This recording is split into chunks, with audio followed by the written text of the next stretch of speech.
आज जो है सावन महीने का आखिरी सोमवार जलाभिषेक जो सोमवार को जो जलाभिषेक की प्रक्रिया होती है, तो उसको देखते हुए प्रशासन ने पूरी तरह से एहतियात रखे थे। हमारी फोर्सेस डिप्लॉय हुई, नाकेबंदी भी की गई। सभी जगह जगह जिन स्थानों पर जरूरत के अनुसार हमने नाकेबंदी और ड्यूटी लगाई हुई है।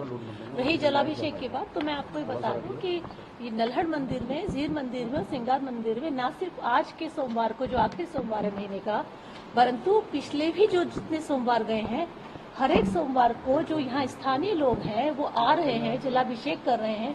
पिछले मंडे को भी 650-700 लोगों ने मंदिर में आकर के जलाभिषेक किया। नल्हड़ मंदिर में ही आकर के 650-700 लोगों ने जलाभिषेक किया था और भंडारा भी चला था। तो उसी प्रक्रिया में आज भी सुबह 4:30 बजे से लोगों के द्वारा यहाँ आना और जलाभिषेक करना और भंडारे का प्रसाद लेना, वो प्रक्रिया सुबह से शांतिपूर्वक तरीके से चल रही है। रोका गया था जो कि काफी सारे लोग आना चाहते थे। देखिए, मैं आप जहाँ तक इजाजत की बात करें, मैं जो मैंने अभी बोला मैं दोबारा उसको दोहराती हूँ कि यहाँ के लोग तो पिछले सोमवार को भी और आज भी सुबह 4:30 बजे से आ रहे हैं।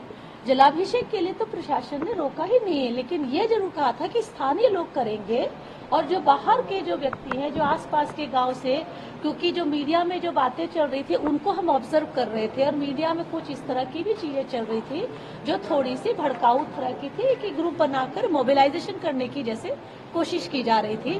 तो उसको देखते हुए हमने जो ग्रुप मोबिलाइजेशन है, ग्रुप मूवमेंट है, जो न सिर्फ हरियाणा के अलग क्षेत्रों से बल्कि यूपी राजस्थान से भी हमारे पास जो सोशल मीडिया से जो हमारे इनपुट थे कि एक ग्रुप आकर के यहाँ पे हो सकता था, स्थिति खराब कर सकता था किसी भी जगह से आके, उसको देखते हुए हमने बाहरी लोगों के आने पे रोक लगाई। जो लोकल पूरी तरह अलाउ थे। लोकल तो हर संडे मंडे को आ रहे हैं, आज भी आए, सुबह से 4:30 बजे से आ रहे हैं रेगुलर। वो पिछले मतलब वो लोकल तो कभी रुके ही नहीं, उनको कभी एक नंबर बता दीजिए जो आउटसाइडर्स को, जो बाहर के लोगों को जिनको अलाउ किया है स्पेशल उस पे। देखिए, मैं फिर आपसे कह रही हूँ कि ये आज के जलाभिषेक का कार्यक्रम लोकल लोगों के, स्थानीय लोगों के लिए कोई प्रतिबंध नहीं था। बाहर से हमारे जो आरएसएस प्रमुख हैं आलोक जी और जो धर्मदेव जी हैं, उनका आग्रह था कि उनको भी जलाभिषेक करना है।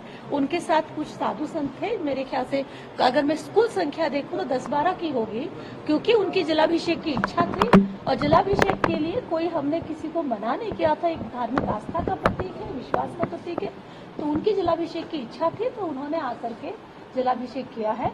जलाभिषेक के बाद वो अपने अपने स्थान पर लौट जाएंगे। यात्रा की इजाजत प्रशासन ने नहीं दी और न ही यात्रा को निकाली जा रही है। जो बाहर के लोग थे, क्या उनकी ये जलाभिषेक की प्रक्रिया खत्म हो गई है या अभी भी वो जलाभिषेक नल्हड़ मंदिर से तो करके जा चुके हैं, वो तो कर चुके हैं जलाभिषेक। Ma'am, in English, how many outsiders have been allowed, and you got few requests from other VHP leaders also, which has also been taken. As far as permission for Jalabhishek is concerned, the administration is very clear since beginning that we have not denied for Jalabhishek, but in view of the sensitivity of the prevailing situation, as well as in view of certain social media posts where we could see the people are mobilizing from not only other district of Haryana but the state outside Haryana like Rajasthan and UP, and anticipating that group movement, group mobilization may create problem here, we prevented the people who are coming from outside in group, who otherwise perhaps would not have even thought about coming to Narhar. But social media पे जो आपने बताया, जो post भड़काऊ और जिससे infection बाकी, उन पे कोई एक्शन हुआ है, प्रिवेंटिव एक्शन हुआ है? दूसरा, क्या ऐसे लोग थे जिन्होंने आने की कोशिश की और डिटेंशन हुआ हो या प्रिवेंटिव एक्शन? जी देखिए, जो सोशल मीडिया पे जहाँ पे भी कोई भी इन्फ्लेमेटरी पोस्ट रही होगी उन पे एक्शन हुआ है। हमारे हरियाणा में भी हुआ है और बाहर के right now I do not have the figure, but yes, in Haryana as well as in UP and other state, there have action has been taken on the people who are posting any inflammatory or objectionable kind of post on social media. Right now I do not have figure, and what other action has been taken, the concerned district officers only know. As you know, I am in news since morning, since yesterday, so exactly I do not have the total count. Ma'am, one more question. about the previous incident of violence, have you been able to identify the key conspirators who were behind this? See, we have arrested more than 250 culprits as far as on the basis of technical evidences and the video footage.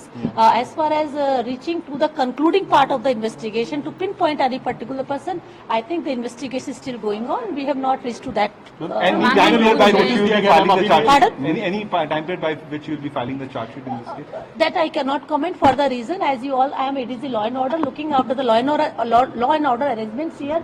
As far investigation is concerned, the local administration, the local SP is the right person to give specific. Like, कितने लोगों को notice दिया गया है अभी ma'am? Today end of the day, the prohibitory orders will stay till today end of the day. The prohibitory order for today, the internet is blocked for today.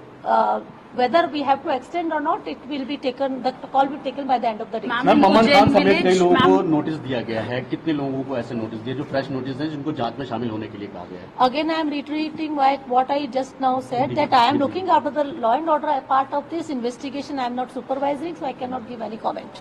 का अंतिम सोमवार है। सोमवार को यात्रा प्रारंभ हुई थी। जिस दिन बवाल हुआ तो श्रावण में यह धर्म यात्रा पूर्ण हो जानी चाहिए।